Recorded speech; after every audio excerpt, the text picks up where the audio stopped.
Hello friends, welcome to Creative Medicine. In this lecture, we will learn about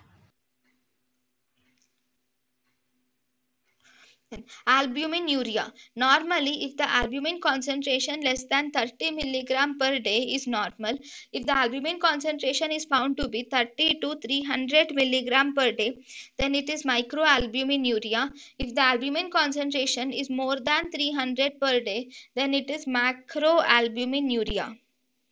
So microalbuminuria is if the daily excretion of albumin is in the range of 30 to 300 milligrams per day, then it is microalbuminuria. Then for analysis of the albumin, we can use this spot urine analysis is done. In the spot urine analysis, we can calculate the albumin is to creatinine ratio. Now, if in the albumin is to creatinine ratio, if there is less than 30 milligrams of albumin per gram of creatinine, then it is normal. If there is 30 to 300 milligrams of albumin per gram of creatinine, then it is microalbuminuria.